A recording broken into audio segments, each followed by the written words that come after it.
Yeah, put it there. Yeah. Okay, and do you have a slide changer? Okay, okay. Well, good afternoon.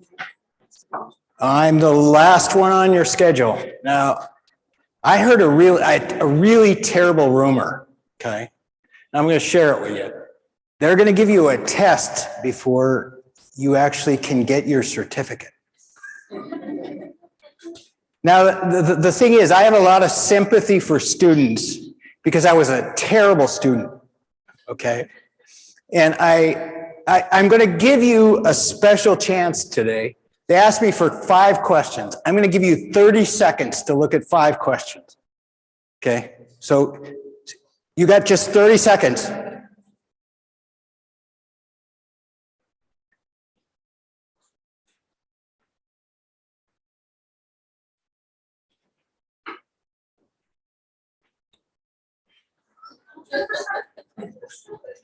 I'm sorry, I had to be fair. I could only give you 30 seconds. But now I'm going to tell you why that really isn't that important, okay? Now you're in school, okay? You're doing a master's program, you're doing a PhD program, you're going on to a postdoc. There's something you're going to have to do, and you can distinguish yourself or not, okay? Your choice, okay? The people that are successful in this system do 2 things, okay? The last time I was here, I told you about one of them, okay? And that's to write papers and to publish, okay? If you want to distinguish yourself, you're going to have to write papers and you're going to have to publish. But you're going to have to do something else. You're going to have to raise money, okay? And they don't tell you this when you're in school, okay? The thing about the way the system works, okay, is they expect you, without a clue, to raise hundreds of thousands of dollars, okay? And you're going to get to that point where there's going to be somebody looking at you and they're going to say, you're going to have to do some research, okay? Now, one of the questions I had when I was going to give this course, okay, was I said, look, I only have an hour or 90 minutes, and I'm going to be standing here talking to people, okay, that aren't ready to hear what I have to say, okay, because they're not at that stage in their career, right? What I noticed when I was a student was I only looked just that far ahead of my nose at the test tomorrow, at the lecture I have, you know, at whatever my mentor told me to do, okay? I'm never looking that far ahead. So I'm going to ask you to actually look a little bit further ahead than you usually do, okay? Now, the thing about raising money, okay, is that you have to have an idea, okay? You have to have a funder, okay? And then you have to have a vehicle to sell your idea. Okay, now, I can't teach you how to write a whole grant today. I don't have enough time, okay? I told you that before. I teach a course where the whole course, I work with 30 or 40 students and they write a grant during the course, okay? I don't have enough time to do that today. So I'm going to tell you a secret that almost nobody knows, okay, except for you after this course, okay? So you got to pay attention. Now, the thing about writing a grant, okay, is you have to start somewhere, okay? This is the biggest problem with grants, okay? And when I talk to people and I say, why haven't you written a grant? Most of them say, well, I don't know. I don't exactly. I've got data. I've got an idea, kind of, but I don't know where to start. Okay, so I decided today to give you just a brief overview of something called the aims page. okay? And most people don't know how powerful this is, okay? The aims page is going to be your plan for writing a grant and selling it to somebody and getting money, okay? It's your vehicle to do this whole thing, okay? You don't even have to write a whole grant today if you can start thinking about writing an effective aims page that will take you to the next stage in your career, okay?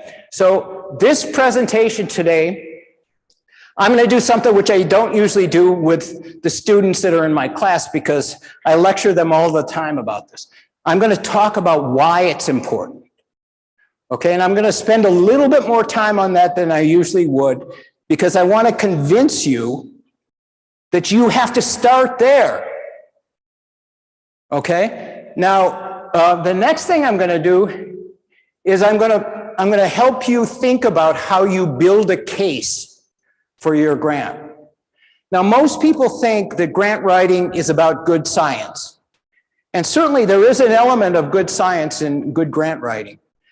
But the biggest element is convincing somebody else to part with their money. That's what the biggest part of grant writing is. Okay, so if you come into it with the idea that you're just going to give them some good science, it's not going to get you a grant. Okay, and so I'm going to talk about how you build your case, how you convince other people to part with their money.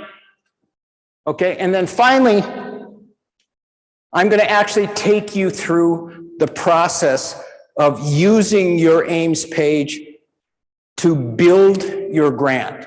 Okay. So what's special about an aims page is it's what's called a microcosm of your grant. So what the grant is reflected, okay, all of it is reflected in your aims page. I call it a microcosm of your grant. It's the world inside the world. So what happens with the aims page is if you spread all the elements out, it becomes a full grant. Okay? And that's the trick of writing an aims page.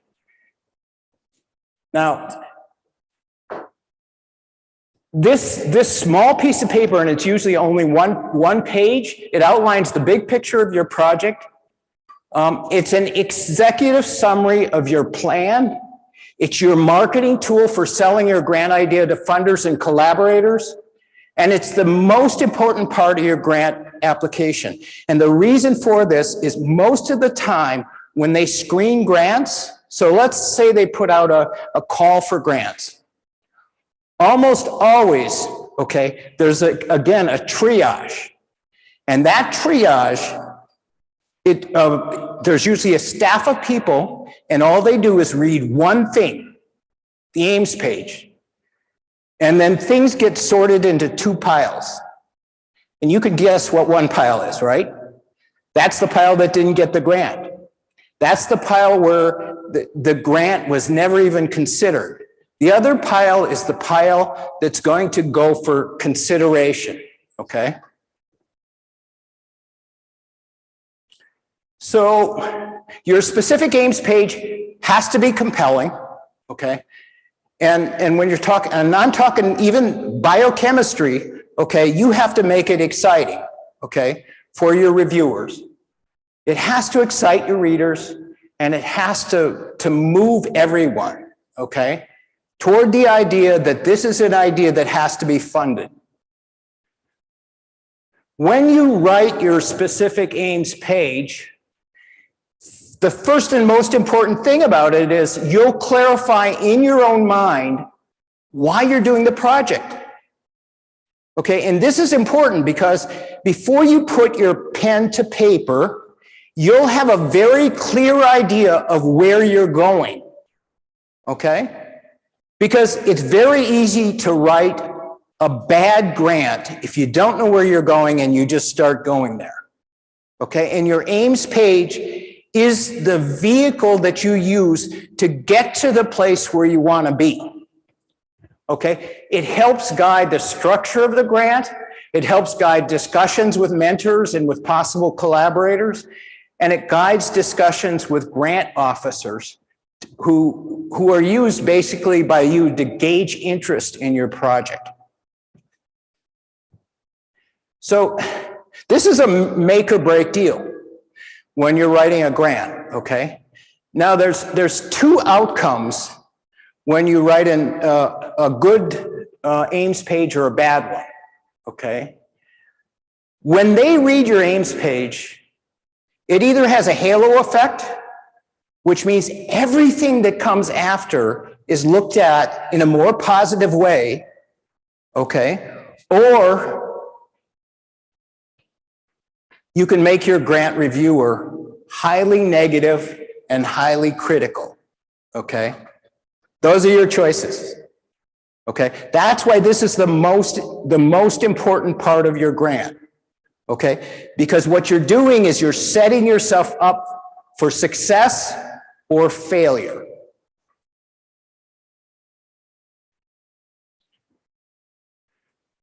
Now, these are the things that you have to have in an Ames page, okay? It lays out the big picture.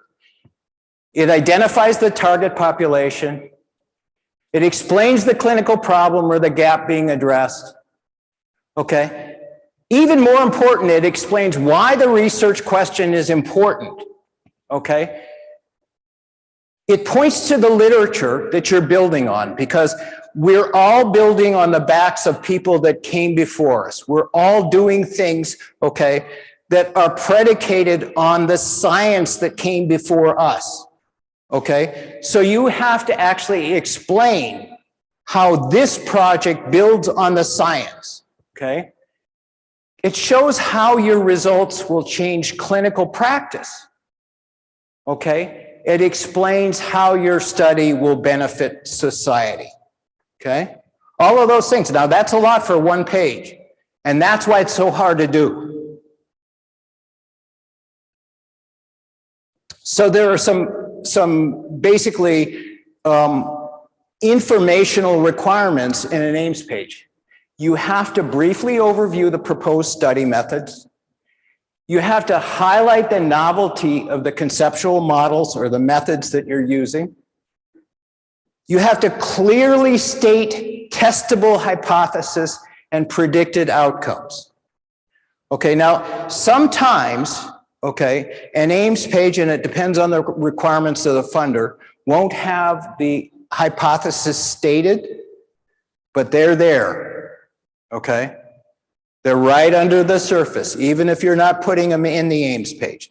Some funders will say, I want 1 or 2 hypotheses for every aim that you have, okay? I like those kind of proposals because it forces me to think about how I'm going to operationalize the study, okay? And finally, if you can do it, and I always try, you want to reference the funding opportunity announcement.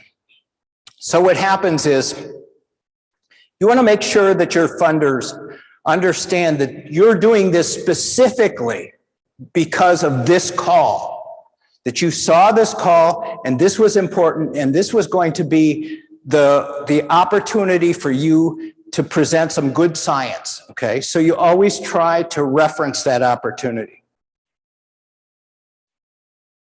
So there are other musts.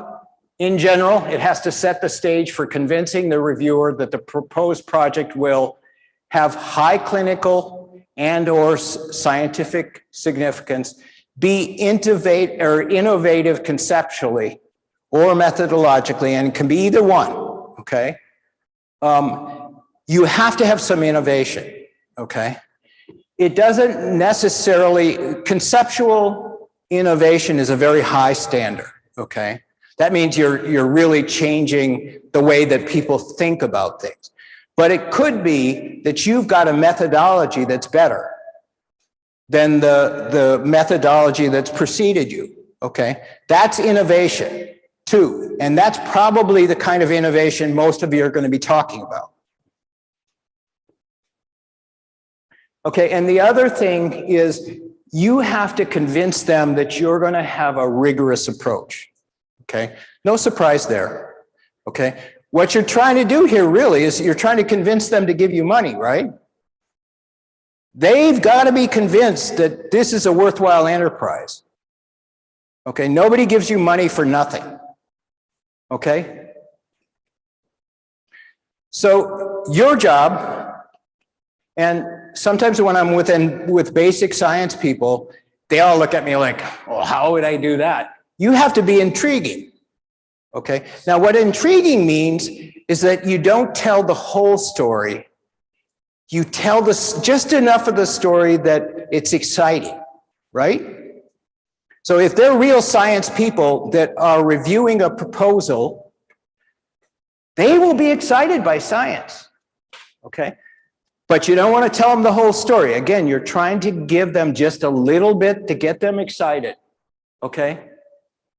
You really have to convince them that there's a meaningful gap, okay? And a lot of us forget this. We all think that we can say, well, you know, this is the next step that we should do. You have to make a case that the science comes to here, okay, and it starts there, and there's something that's unexplored that we really have to explore in this gap, okay? That's your job, okay? And again, you have to convey that your plan is feasible and well thought out. And when we talk about aims, we can talk a little bit more about this, but one of the big challenges that you have when you start writing grants is that you tend to overpromise what you can do. So when you write your aims, they're really expansive, okay? And it's for a 2-year grant, and it's for a small amount of money, and you promise them everything in the world, okay? They're smart enough to know what you can deliver in 2 years, okay? So one of the ways around this is you really need to write your aims, and you need to sit down with a mentor, and you need to say, is this too much? Am I promising too much? What can I really deliver? Okay, and if your mentor's been around for a while, they'll help you shape the grant so that you're not, the thing is, you have to have confidence in them, because I'm always saying to myself, well, geez, I better promise a little bit more, I won't get this grant, right? That's your impulse when you're, if you haven't done this a lot, you think, oh, I really got to make this attractive, you know? I've got to tell them I can do this and this and this. Your mentor will help you to shape that idea so you don't overpromise, okay? Because that can get you in trouble when your grant is reviewed. So when you look at a specific aims page, it has a certain shape, okay? It starts wide at the top and it's narrow at the bottom, okay? And the reason is because you start out by stating the overarching problem that you're trying to deal with. Now, you're not going to deal with all of that problem. You're going to only deal with part of that problem, okay? So that's the goal here. You start out with a very compelling topic that's very big, broad, and that 1,000 other researchers are working on, okay? And then you come down to what you're going to work on, which is much narrower, right? Remember, you're just part of a big group of people working on this problem. So you're working on a particular part of the problem. And that's why it narrows. It narrows down to your hypothesis, okay, and your aims, okay, and the experiments that you're going to do. Okay? But remember this shape.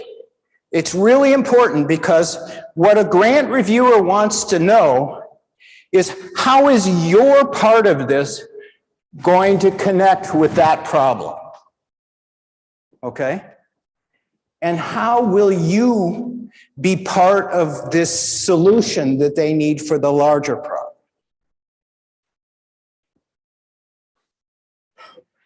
So I'm going to give you a very specific way to think about the shape of this. And you know, I was talking to somebody the other day, which is, in fact, I was talking to somebody today, and we were talking about scientific writing, okay?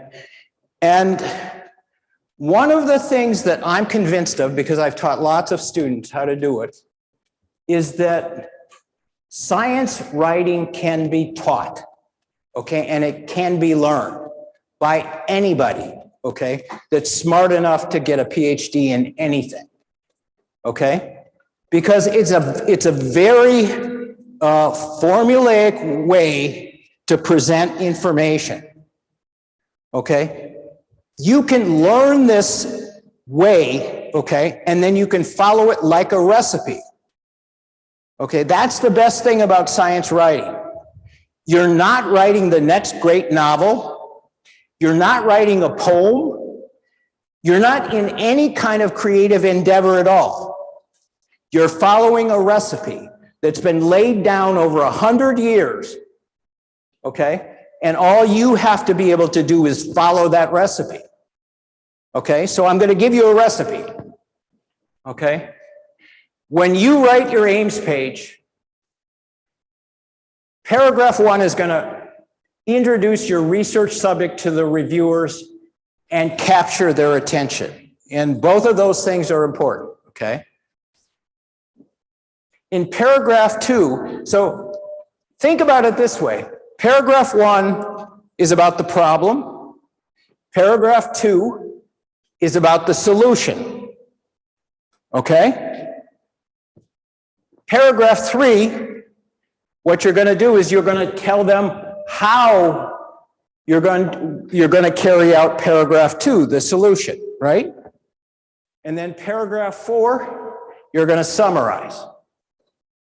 Okay? It's a recipe.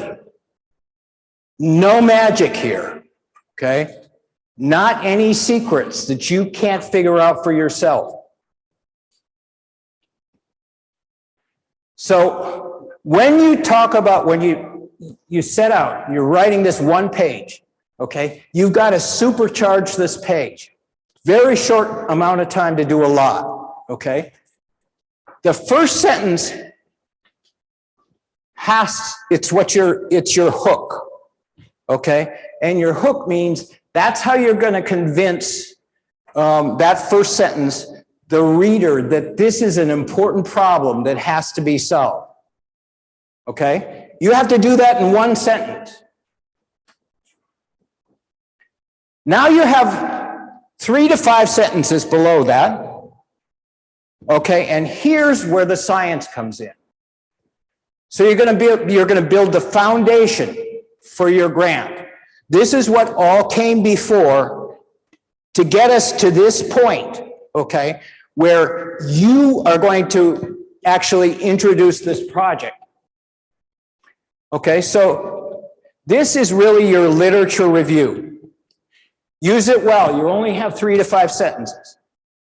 That means these are going to be summary sentences, okay, that really briefly and succinctly summarize the literature that came before you, okay, the people whose back you're standing on, okay? Now, the next 2 to 3 sentences is the gap in knowledge. You're going to explain why this is necessary, okay? And if you don't convince them this is necessary, you're not getting the grant, okay? If there's not truly a gap, you're not getting the grant, okay? So if you're proposing an idea that really doesn't need to be done, okay, there's no gap, you're not getting the grant. Okay, so you have to make sure in your mind that you're addressing a real gap in the knowledge, okay? And that you can only do by reading widely and talking to people and understanding the subject that you're working in, okay? And there's no substitute for that, okay? You have to reach out and you have to read widely and you have to understand where you fit into this picture, okay? And you have to make sure that the next logical step in this whole tradition is the experiments that you're going to do, okay? It sounds like a lot, but if you don't do that, you're not getting any money.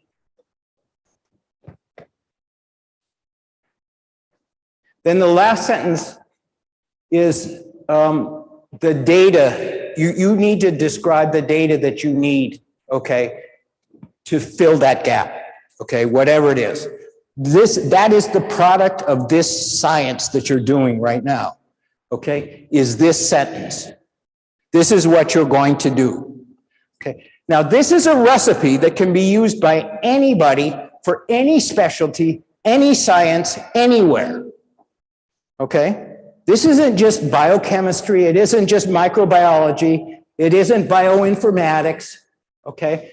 These elements are common to every single grant on every single topic that you can think of.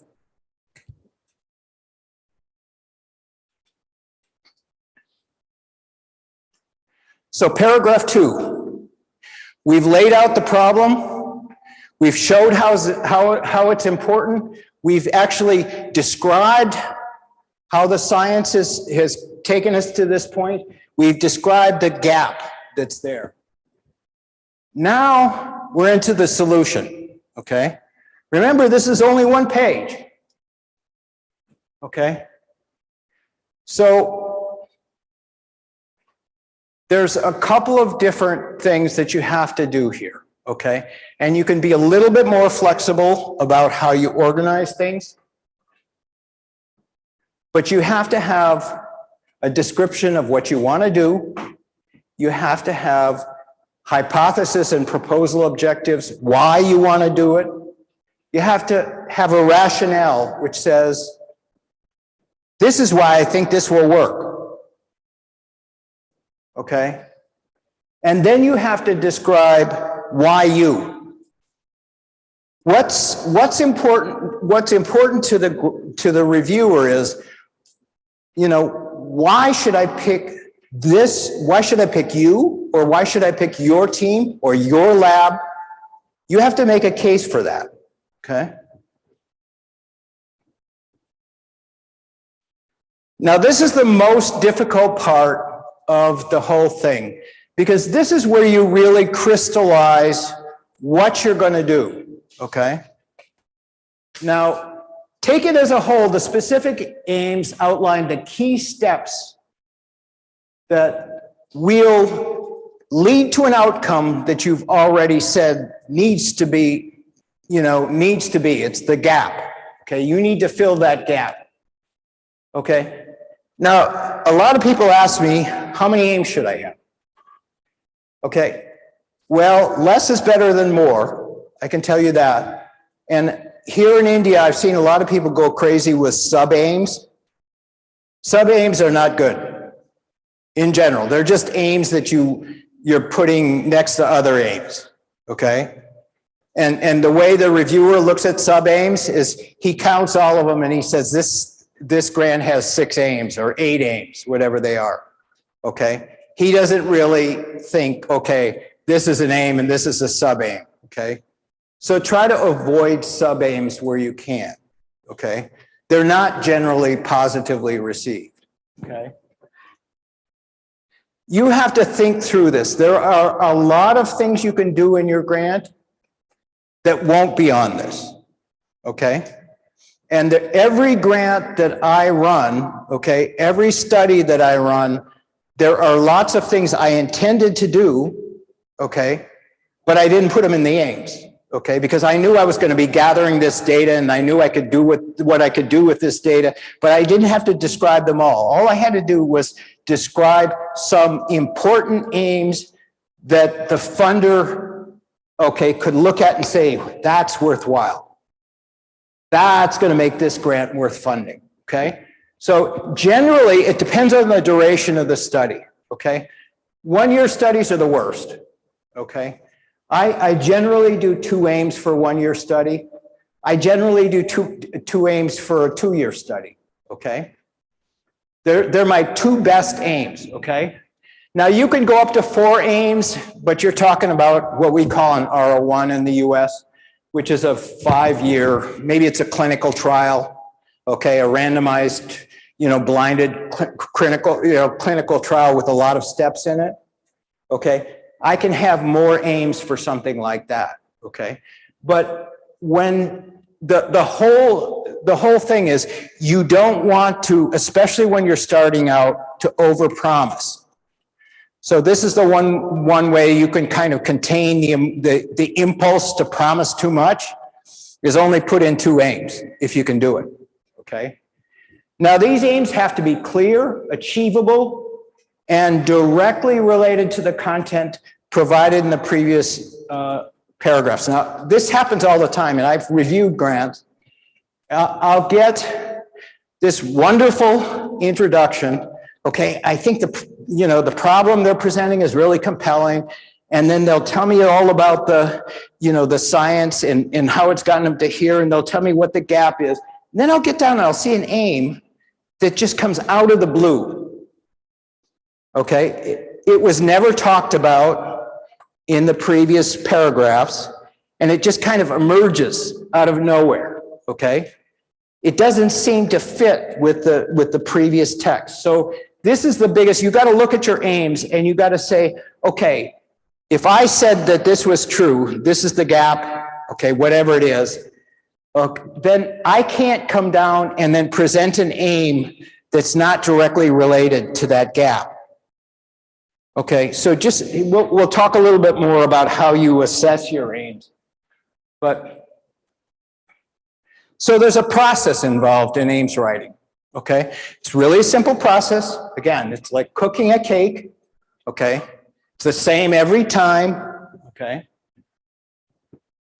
this is the way I do it. Okay, now other people may tell you differently. I do it this way. Okay, so the first thing I do is I write a central hypothesis that ties all my aims together. Okay, really important. Okay. It's the big underlying fabric that's going to convince your reviewers that this is a coherent plan, okay? It all fits together the way it's supposed to. Everything, it's so, I mean, I've given you an example, okay? So I have an idea, okay? And I'm working on 2 grants right now. One of them here at JSS. Where we're looking at microRNA signatures for different diseases, okay? And I have this idea that I can take a blood test and I can detect colorectal cancer, okay? Right now I'm working on breast cancer and I'm working on cervical cancer, okay? Here at JSS, I'm working with Dr. Subarow and we're working on detecting cervical cancer in the blood, basically, looking at a panel of microRNA, okay? Now, the thing is, I think this will work for colorectal cancer. So my hypothesis for this aims page, and this is what's going to underlie the whole thing, is my belief that colorectal cancer has a unique miRNA signature that will allow us to discriminate between patients with and without colorectal cancer, okay? That's the big idea, okay? Now, I'm not going to put this anywhere, but this is going to underlie the whole aims, okay? It's going to be the framework that I'm building everything on. So the next step, okay, is to outline the first thing that you're going to do in the grant, okay? So what's the process, okay? In this particular case, we're going to screen for 380 microRNAs using microfluidic array technology on plasma samples from 24 healthy controls and 24 patients with colorectal cancer. Now, I've thought about this a lot, okay? This isn't something that just kind of like, when I was sitting down doing my aims page, I thought, oh, I think I'll pick 24 patients of, with and without colorectal cancer. No, I gave it a lot of thought, okay? Remember, what I'm trying to do, everything you're doing here is you're actually taking all of your ideas and all of your thoughts and you're very succinctly presenting them in a one-page statement. But you're going to have to think about it before you do it, okay? But this is what I think the first step is going to be in the grant, right? Let's say it's a 2-year grant. okay? Now I need to figure out what the second step is going to be.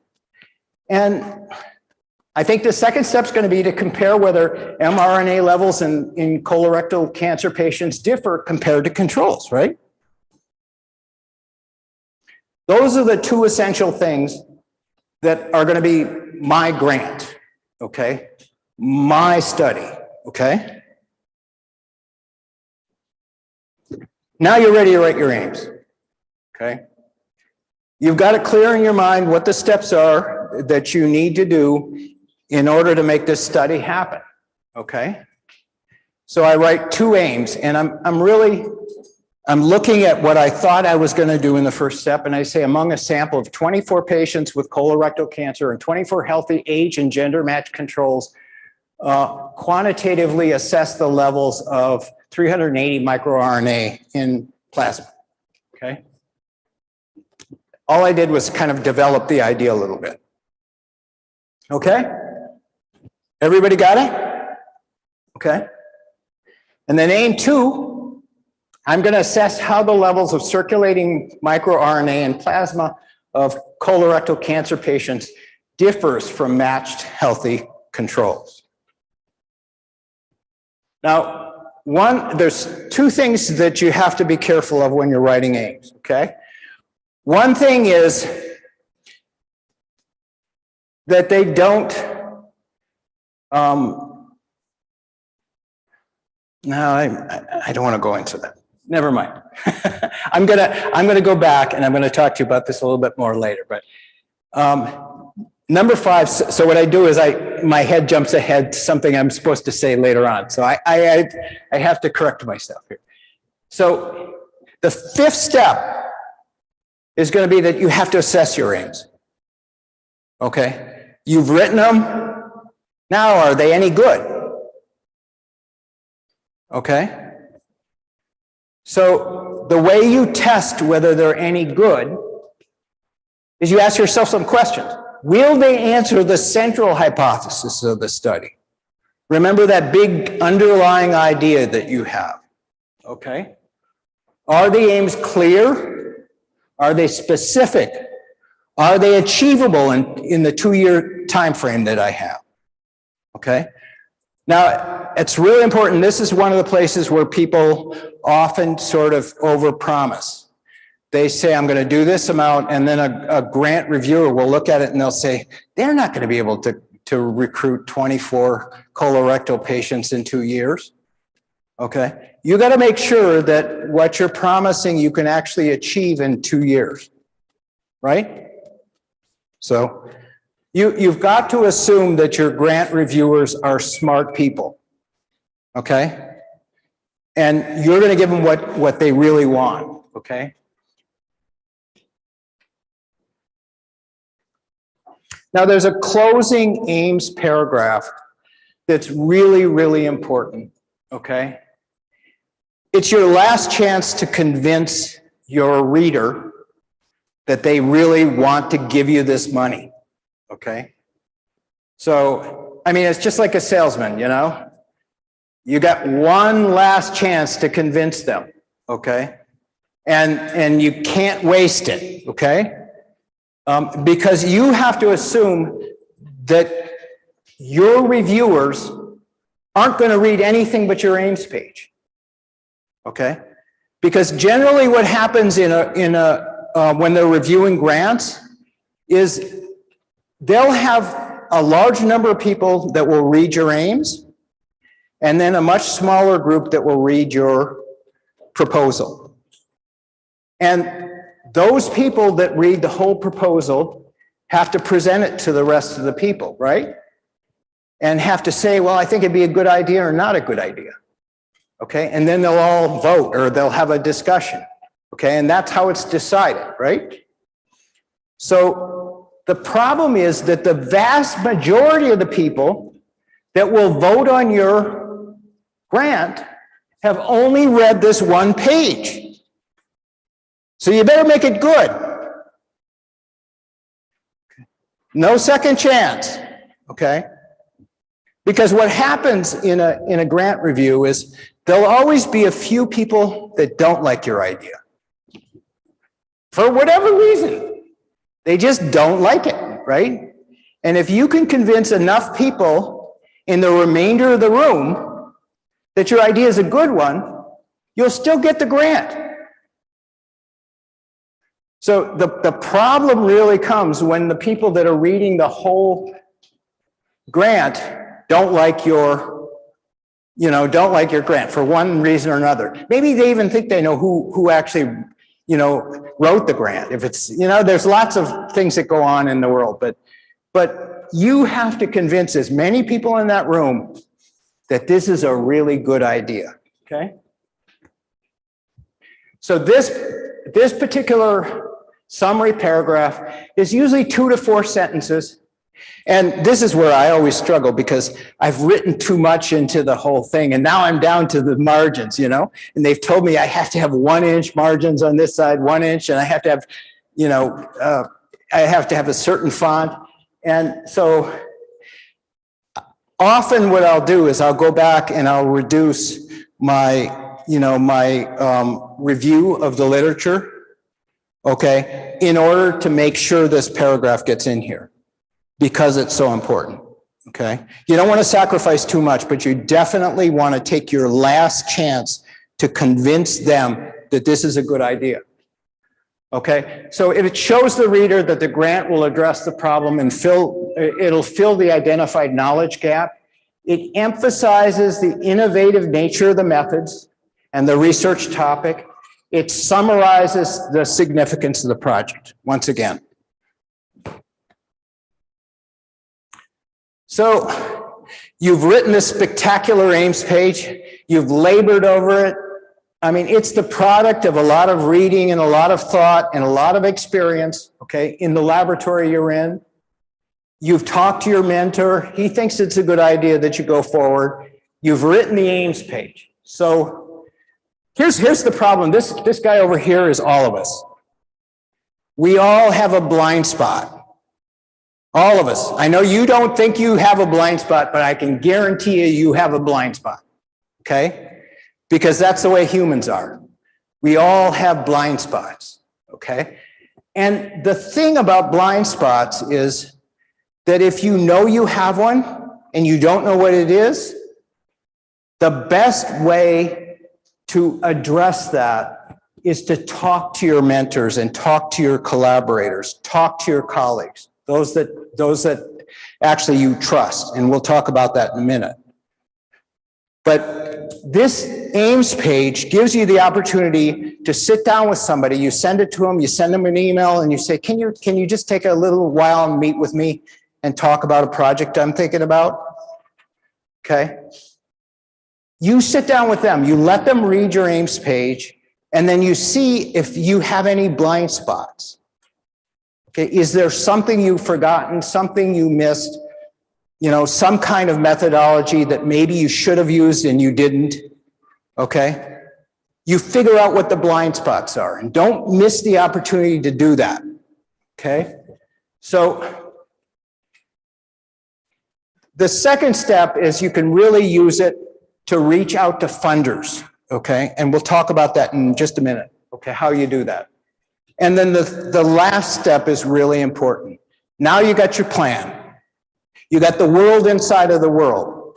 You're going to extend it out and you're going to actually write the whole grant from the aims page, okay? It's your map to the complete proposal, okay? I know you don't understand this yet, but you will. Once you see, when I write a great aims page and I finally look at it, I feel like the grant's already there.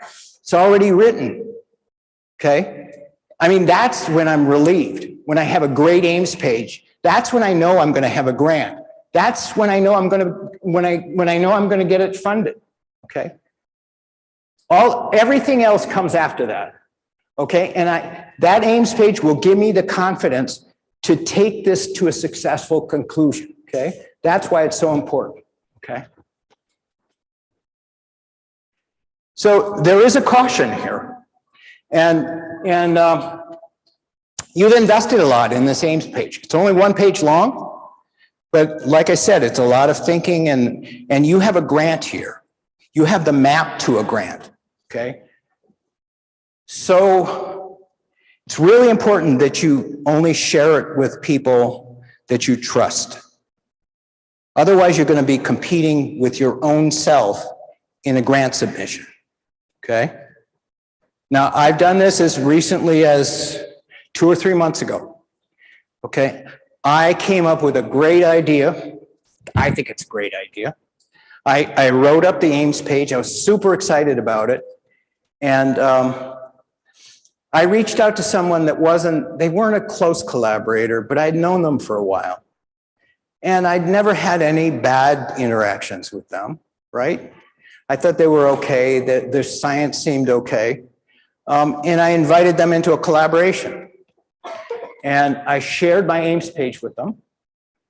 And they said they wanted to collaborate with me. We had a couple of meetings.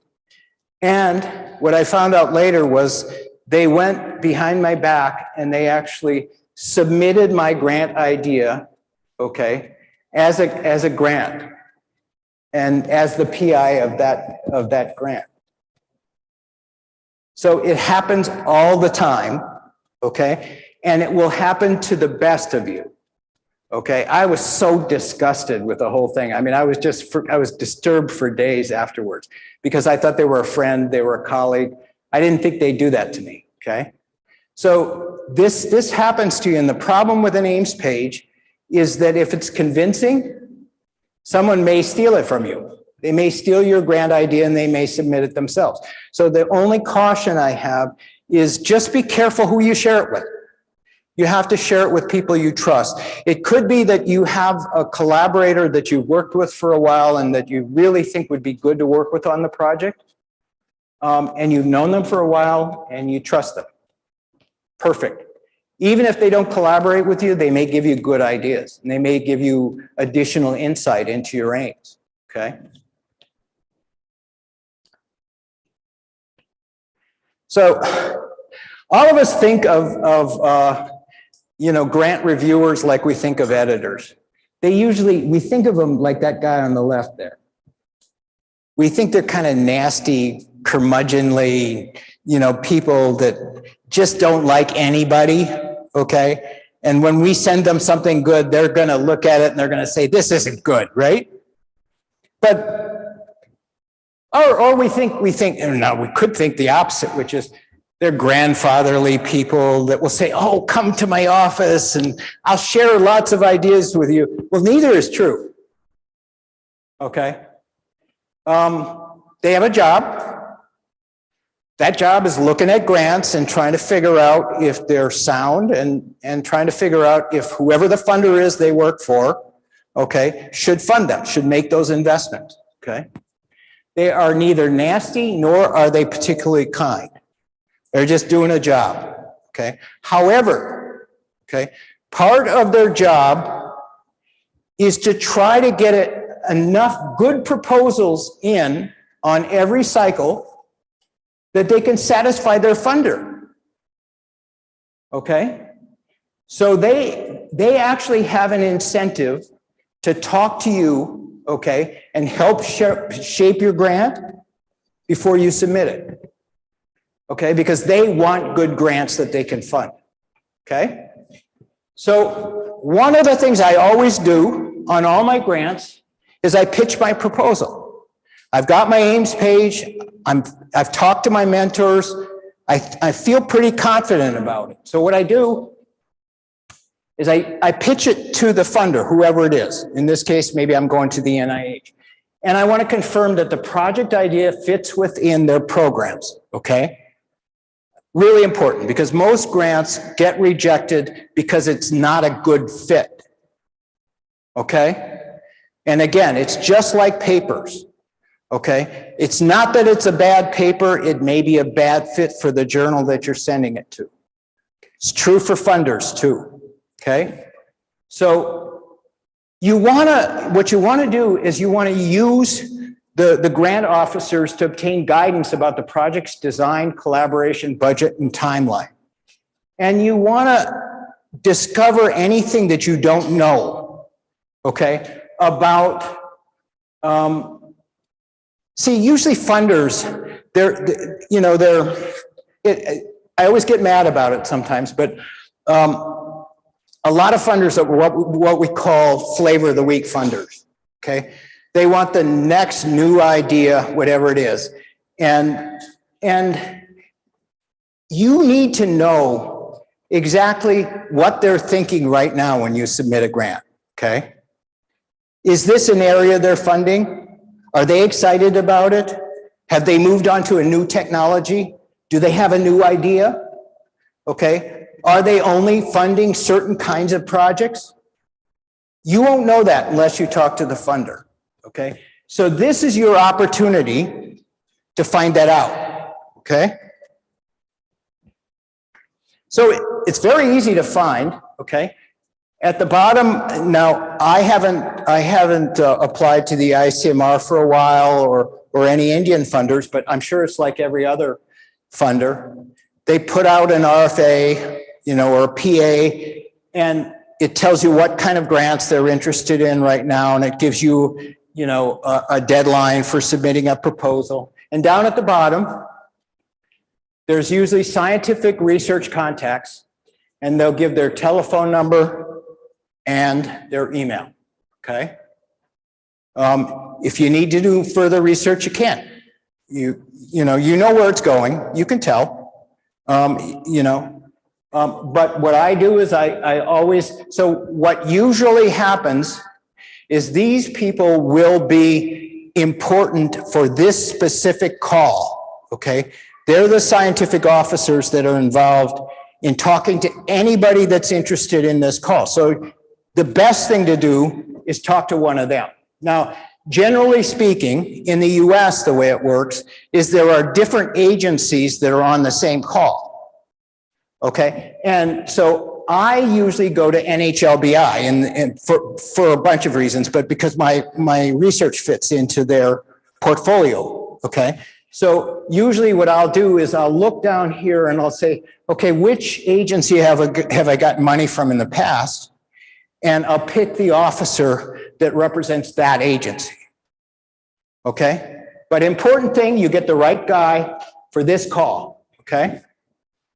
Now, it's a pretty simple formula. You send the officer, okay, an email, and you say, I'd like to discuss a grant with you. I'm interested in submitting on this call, and you give them the number of the call, okay, or the title of the call. And you offer to send your Ames page, okay, so they can read it before you talk to them, okay? And then you ask them for a meeting, okay? Now, sometimes you get you just happen to hit somebody. Richard Jenkins is, out of station right now, okay? So he doesn't reply, okay? Or maybe he's got too many calls, too many meetings, and so he doesn't reply. What do?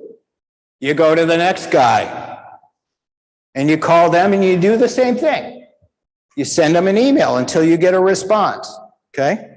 I just keep going, okay? Eventually, I'll get somebody that will send me an email back, and they'll say, yes, I'd be glad to talk to you about it. Can we set up a meeting for next week, Wednesday at 10 o'clock? Okay. Looking forward to our meeting. Okay. You send them your Ames page before the meeting so that you're not going into it blind and they have a chance to read it before you sit down with them. Okay. Now, there are questions you ask. Okay. It's important because, you need to know how good a chance does your actual application have, okay? That's the best thing, okay? So you want to ask them, does your proposed project match their priorities? They'll have a very fixed set of priorities, and they'll know, and they'll be honest with you. If it doesn't look like something that they're going to fund, they'll tell you, okay? You can ask them, okay, what can be done to improve your chances? Now, they may not answer it, okay? Sometimes I've gotten a response that, well, I can't really help specific, people that are applying for this. So I can tell you generally that this is what we like to see, okay? Just get as much information as you can, okay? You can ask them what the most common reasons that a proposal is rejected. They'll tell you, okay? So you kind of get around the idea that they're doing you a special favor or anything. You ask them general questions that will give you some insight, okay? And then I always ask them, is there anything going on, okay, at the agency, let's say, or at the institute? Are there emerging interests in new technology or diseases or anything that may not be in the proposal, okay? Sometimes they'll tell you things that are surprising, okay? And you may reevaluate a little bit about what you're going to put in your proposal because you know it's a new interest for them, okay? And then you can always ask, and sometimes this is in the actual RFP or RFA or PA that you're looking at, but you can ask them what the anticipated success ratio is. So out of 100 proposals, we fund 13 or 15 or 18, whatever it is, okay? That'll just give you you'll know what you're up against when you submit, okay? And then I always, after my meeting with them, I ask myself some questions. I asked, did they sound enthusiastic? Was it something that they seemed interested in, okay? Did they sound like they'll be an ally? So what happens is, if you can convince a grant officer that this is a good idea, they will often be an ally for you in the meeting where they're discussing the grants. Okay? And sometimes, if it's close to a line, okay, all of these get discussed and all of these don't get discussed, that grant officer can actually shift things a little bit so your grant gets discussed. Okay, that's your whole objective should be to make them an ally in the grant making process. Okay, sometimes they talked about things with you that were specific interests for the agency. Well, now one of the things you should do is sit down and think, well, is there anything I can incorporate from our conversation, okay, that would make this grant more attractive for the agency that I'm submitting it to.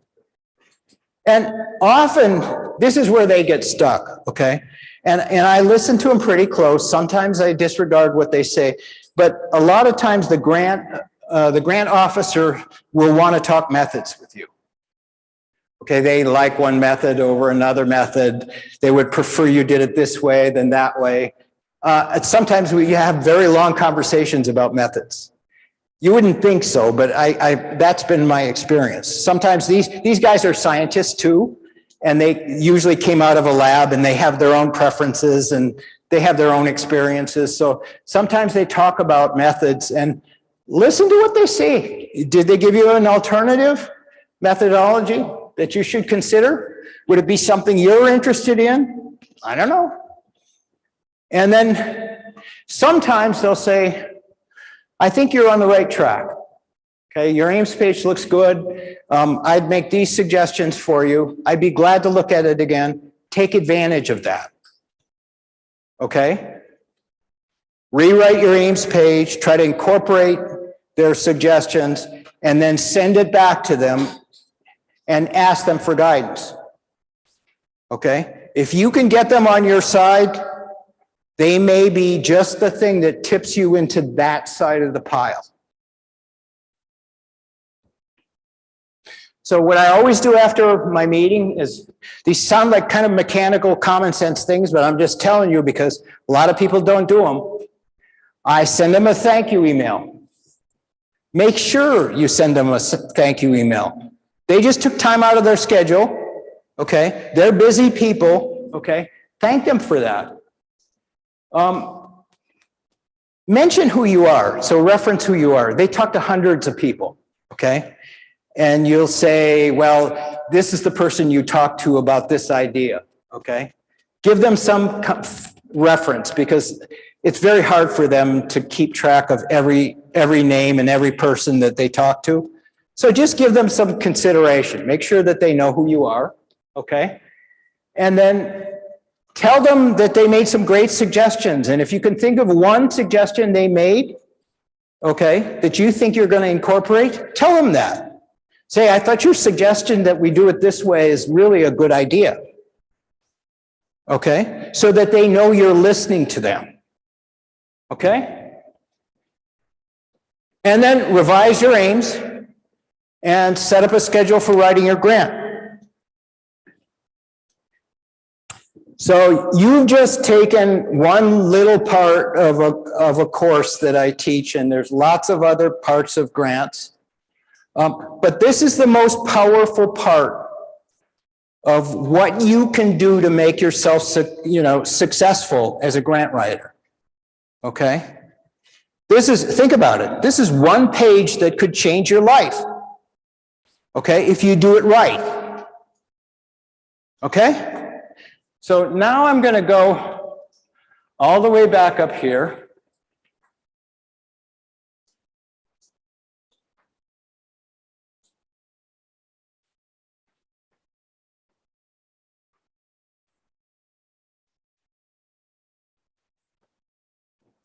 Okay, and I'm going to go back to my questions, and you're going to answer my questions, okay? Otherwise, you're going to be here all night, right? So, what is the relationship of the aims page to the grant proposal? Anybody? Come on, that's an easy one. It's a what?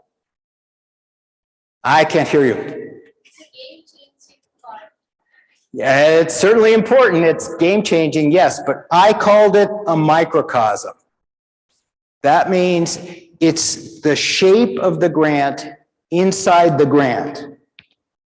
Okay? Everything that goes into a grant comes out of the aims page. Okay? So you shouldn't get that answer wrong. You got that one? Okay. True or false? Since this is a specific aims page, all the information in the page must be very specific. Is that true or false? It's false. Why? Because you start out with a big problem, which is definitely non-specific, and then you narrow the aims page to the specific, right? So you got two wrong so far. Okay, which is truer? Study aims should be built on each other. Study aims are tied to each other but do not build on each other. Study aims should not be related to each other. Absolutely, first one right. Okay? That's a hard group. You got to take them by the nose and drag them along. Okay. Now, that's a really important thing because that has to do with your central hypothesis. Okay. Make sure you have a central hypothesis because that's what ties it all together. Very important. Okay. Oh.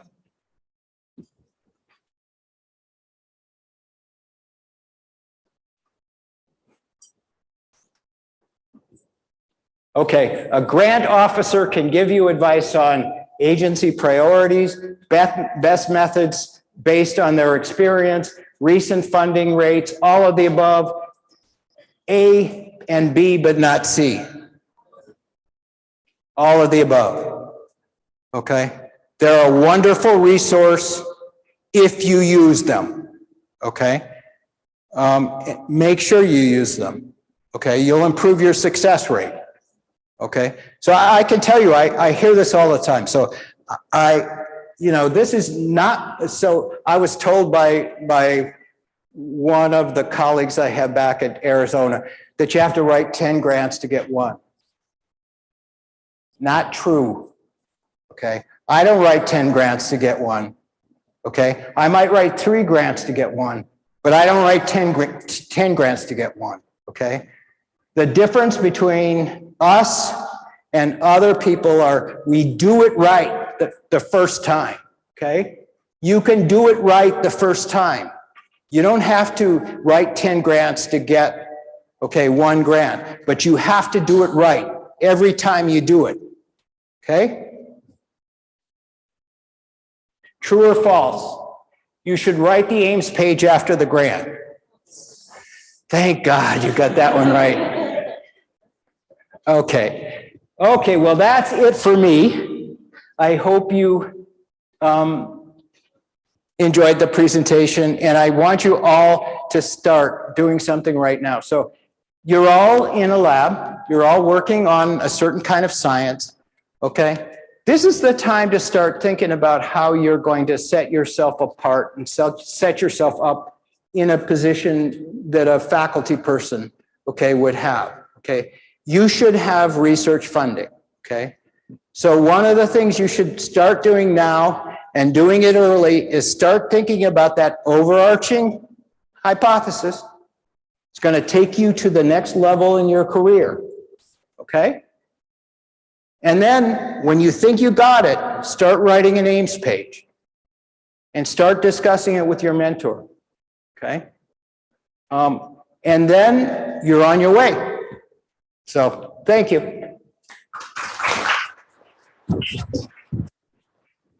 Thank you, Dr. Karl, for touching upon the key points on what makes a grant a good grant.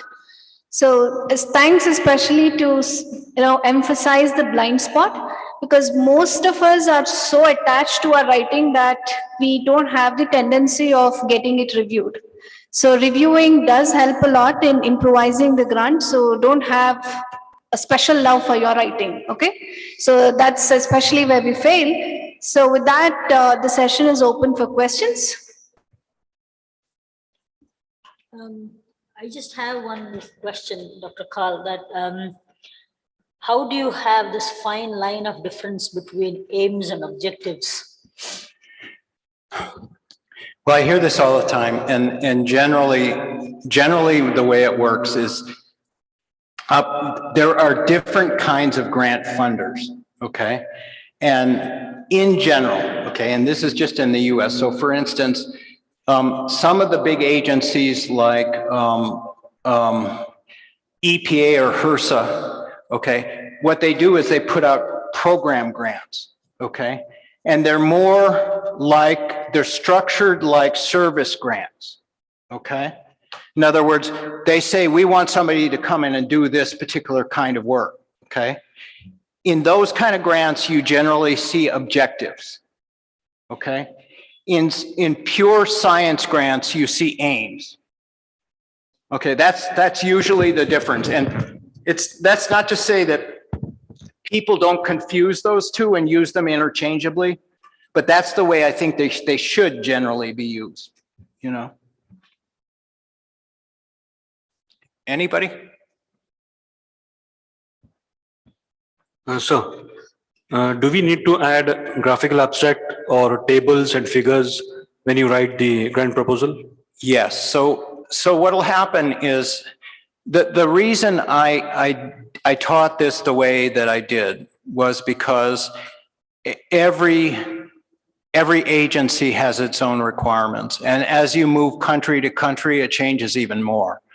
So the way that they want me to present an ICMR grant is generally very different from the way that I would present it to the NIH. So the only thing I can say, if once I start teaching, if I teach you the NIH way, it doesn't make much sense, right? Because chances are you're going to be applying to a funder here. So I was trying to take those ideas that would be common to both, okay? But in general, a word or figure is worth, a figure or a picture is worth, 1,000 words, okay? And grants, so when we write an R01 grant, it's 12 pages long and it's very dense, okay? And you really want, you want to relieve your reader every once in a while with something other than just dense text, So it's a good idea to make sure that, you know, you put in some pictures, you put in some interesting things, because what you're trying to do is guide your reader through your whole proposal. And so they're not so exhausted by the time they get through with it that they're not even reading it. You know, you laughed, so I'm curious what your insight is on that. Well, speaking as a reviewer of grants, yes, if you're reading 12 pages of thick scientific talk, a figure can help. The other thing I'm going to throw in real quick is it helps, speaking over the last few years as I've developed, share your grants with each other and review them for each other. Because as you review it and think of it as a reviewer, as you're going through someone else's grant, that will change the way that you write your own grants and will really help you. Oh, I didn't, you know, you'll think as you're reviewing, oh, I should do this in my grant because that's the things I'm missing. So, and you can do that just by sharing it among yourselves. So that would be my other suggestion. Sorry, I just wanted to. No, that's a good suggestion, I think. Again, I was trying to emphasize the other day when I talked about scientific writing that you have to think of yourself as part of a community, okay? And the more you work together, the brighter you get. I mean, it really is a worthwhile exercise. I also work in grant writing groups, and I write in paper writing groups. So, you know, if you get 4 or 5 people together, so what I've done over the years, it's really been amazing. I'm still collaborating with people that I met 10 years ago and writing papers with them. They'll send me an email and they'll say, I got this paper and I can't seem to get it together. Would you like to be a co-author on it? And what they're doing is they're reaching out for a new perspective because they're stuck. They've looked at the stuff too much and they're tired of it. And so they're trying to get some new ideas into it. And usually if you share your work that way and you collaborate well, you can get a lot more papers out. So, and that's true with grants too. I mean, so what you do with grants is you build teams. Okay, that's the other thing. And they're people that you want to work with, okay? And that's important, okay? Never go into a grant with anybody you don't want to work with for the next couple of years. Never, ever, ever. It's a bad idea. But if you go into a grant with people you want to work with, then you work well together, okay? And you carry out the grant well together. So it's a process. And then you learn to collaborate over time. And you do multiple grants with the same people, you know? So, anybody else? Also, would it help that to have some kind of data before submitting the grant? Oh, absolutely. I mean, so again, this is a discussion we're always having. So we have certain kind of grants, okay? We call them R03s and R21s, where they're not supposed to ask for previous data, okay? Preliminary data, we call it, okay? But they always want it. No matter what, when they review your grant, even if they say they don't want it, they won't pass the grant on, okay, if you don't have preliminary data. So what you should, the way I look at this, okay, if you want to sustain yourself as a faculty person over many years, what you're doing is you're always planting seeds, okay? You're starting projects and they're always at different stages. And they're collaborations that maybe won't develop for a year or 2 or 3. And what happens is they all turn into grants eventually. But it's just like mangoes, you know. The mango season, you know, starts and each type of mango ripens in its own time, right? And that's the way it is with ideas, okay? So you think of yourself, okay, there's 2 things that are important to me, okay, is that everybody I meet is a potential collaborator. Everybody, they're just at a different stage, right?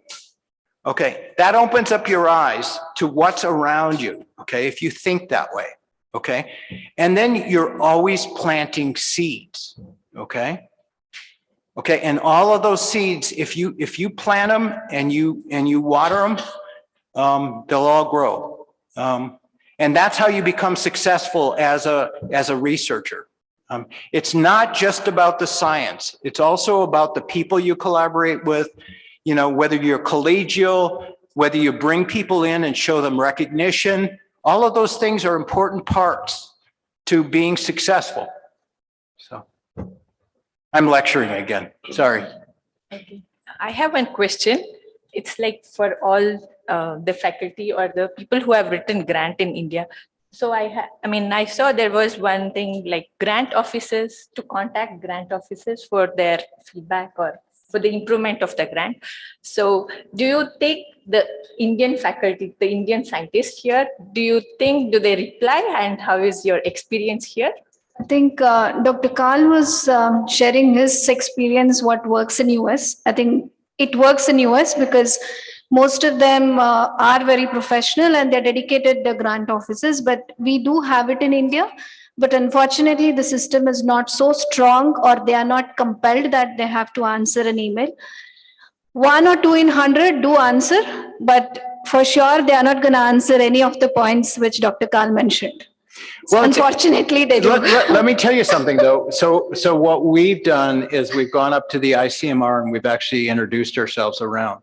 Okay, there's a good reason for that. I mean, it sounds pretty funny, but if you have to build them into colleagues, and they will do what I'm telling you they can do. They can be a big help.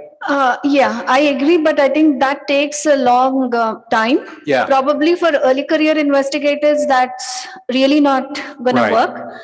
Probably in the long run, if I get my 1 or 2 grant and then try them, call them for conferences, I think that sort of networking is something which needs to be inculcated in Indian mentality. Because most of the time, what we think is networking is like, I don't know how to put in words, but most of the time we are shy. It's hard to break the ice. But and anytime you want to talk to a mentor or other investigator, you think, what should I talk to? What are they going to feel if I talk to? What do I share? I think that breaking the ice is what we Indians typically need. I think that's an inbuilt characters we have, that it's hard for us to break the ice. More of the time, it's an introvert nature. Yeah. That networking in a broad perspective of that you are a part of the scientific community, and networking is the key for each one of us to develop, is something which all of us should and must follow. Yeah, let me make a comment about that. I think you're absolutely right, and I see this all the time, but I would suggest that you have your own career in your hands. It's in your hands, okay?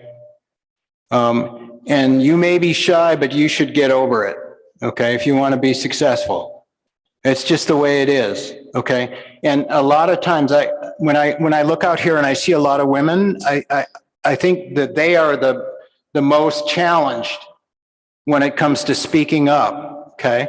It's one of the reasons why we started PHRI, because we wanted to bring women into science, okay? But you can't be shy, okay? You're just gonna have to get over it, and it's gonna be tough, but you gotta get over it. If you wanna advance in a basically a man's world, okay, you're gonna have to speak up. It's just a tough thing to do. But I've seen, so one of the things I've seen often, and this tells you a lot, when people here go abroad and they go do a postdoc, they come back, they're completely different. I totally agree. Yeah, and the reason is because who never spoke. Yeah, they see a completely different system and they see how it can work. Yeah. And so they come back with a completely different attitude. Well, that's a really good reason to do a postdoc abroad. But at the same time, you don't have to do that, but you do have to challenge yourself. It's very hard to go into a mentor's office and say, well, I need some help, right? Because that suggests that you're not really capable, right? The thing you got to remember is your mentor did that too. I mean, we've all done that. That's the way science works. So you have to get over that, that lump in your throat, and you have to go in and say, well, I have this idea and I just like to sit down with you and talk about it. I think you'd be surprised how happy they would be if you did that. But you have to get over it. Otherwise, you're not going to be successful. It's all about you. It's all about what you decide to do with your own life. You know? Here I'm lecturing again. I had a question because most of the time as a researcher, when we are writing a grant, there's always a battle in the mind of creating that balance by being innovative. Yep. At the same time, not being too ambitious. This is something which we always get as a comment, oh, your grant is too ambitious. That to balance with the budget is, I find it challenging at the Indian scenario at present because innovative, not being ambitious, fitting that into the budget. Yeah, I mean, one of the challenges that we had with the ICMR too, and I've gotten grants with them, is they'll often cut your budget. Yeah. So what you'll have this idea, and even if it's not overly ambitious, they'll come back and they'll slash your budget in half, but they want you to do the same amount of work. Okay. Well, those are all things you just have to work through. I don't know. It's a problem with the system. I think we don't this is one thing but the idea that young investigators are often overly ambitious is absolutely the truth. Okay. That's one of the reasons why I suggest you go back to your mentor and you say, I have this idea and I think I can do this in 2 years. And they'll either say, well, maybe, or they'll say, no, I don't think you're going to be able to do that in 2 years. Okay. And I would take their advice if you can, I mean, that's what I was trying to say to most everybody here. Right? Every one of us overpromises when early in our career. And it's really a challenge sometimes to complete the grants. Once it's almost worse to get the grants than not get the grants, because yeah, you've made these promises. Now you got to keep them, So, yeah. When it comes to communication part of the US, they are behind. No, all the funding agencies are behind.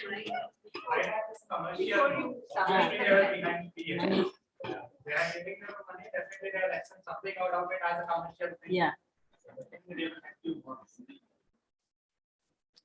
Because unfortunately, BIRAC, they're funded a lot because I think it's been 10 years and it's a very trending, very prestigious for DBT. And if they don't give the product, and many have not. So it's a high pressure on the next secretary who has come after Renu Swarup. So.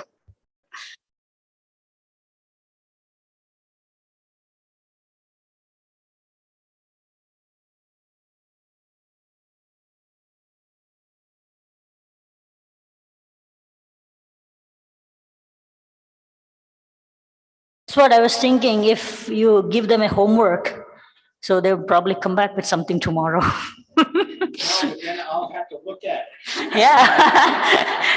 and then give them a prize. You're the one who's been back. That's part of lecture. Dr. Kal, I think I need to stress this point because you brought it up. We have that culture inculcated that you keep writing grants and you will get it one day. I think that's the bad idea which is seated in the mind. And you said it correctly. Write it for the purpose of getting a grant. Yeah. I've heard it a lot. No. I mean, even papers, it's all about thinking about it before you do it. You don't just do it. You think, and then you do it. Okay. And then you keep checking with people and you keep correcting and, it's not just about doing it. Okay. I see a lot of mechanical work here. And it's just, we need a grant. So we write a grant and we send it out. It's not like that. If you want to get the grant, you got to do it the right way. It's not an obstacle. What it does is it makes you a better scientist. I mean, the whole process makes you a better scientist. So it's not just about getting the grant. The biggest benefit is you learn a lot when you're writing a grant, and then you learn even more when you get the grant and you realize what you said you were going to do. So there's a lot to be learned here. So,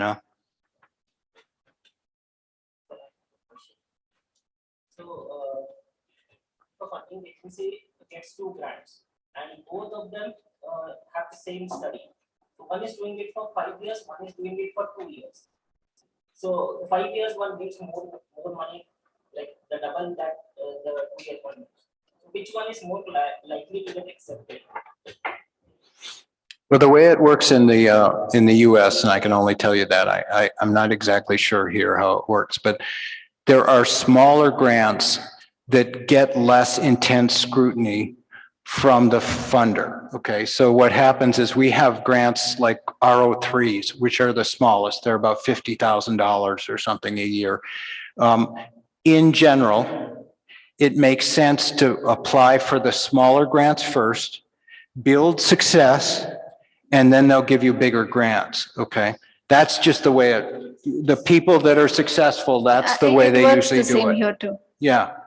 So what you want is you want something that's not too big, because if they're going to give you a lot of money, they're going to scrutinize you more. Okay. And you don't have enough of a history, you know? So usually those big grants go to an established investigator who's had a lot of other grants. So look around, look for something that's, I would say smaller, and then make sure your aims fit the grant, and then have some success writing those, because what happens is they're actually trying to get younger investigators to apply for those grants. So when you apply for them, they don't look at you in the same way they would an established investigator who's applying for a very big grant. Correct. We have categories, early career, so that will be which more suitable for you. Yeah. And again, here in India, now they are trying to see that they want a co-investigator. It's not only like one principal investigator, they want co-investigators now. Yeah, so we're seeing a new trend in the US, which is kind of interesting. They're looking for co-PI teams. Okay, which is kind of interesting, because and what they're looking for is they're looking for people that are really complementary. So they bring different strengths to the grant. So I think those are all positive things, you know? Plus you can, if you're not so experienced and you get a really experienced co-PI, they can help you get the bigger grant too. So, yeah. Anybody else? Well, that was pretty good attention for something you're not even going to do for a little while, I think, you know? So, but start doing it now. Start doing it now, because it'll be on you. Tomorrow will be on you really quick. That's the way it works. As PhD scholars, they do write for SRF, so they have to write grants. So it becomes a part and parcel of their program. Good. Thank you, sir, for your wonderful session. I also thank Dr. Divya Prasanna Kumar, Assistant Professor, Department of Biochemistry, JSS Medical College, and Dr. Asha Srinivasan, Assistant Professor, Division of Nanoscience and Technology, Faculty of Natural Sciences, for chairing the session. I request Dr. Subbarao sir to offer the token of appreciation to the chairpersons.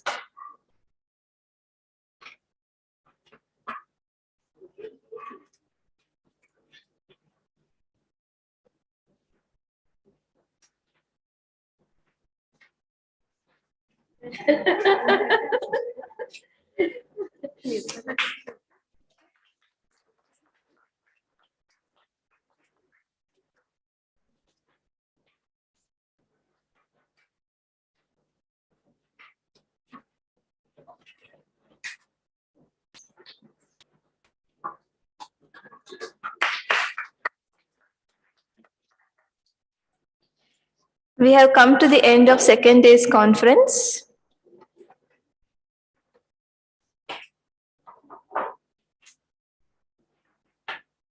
I thank all the speakers, participants, and the chairpersons for their support and cooperation.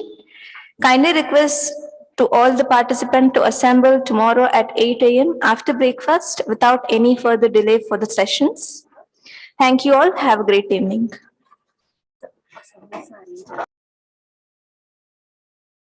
We have coffee again arranged with refreshment. So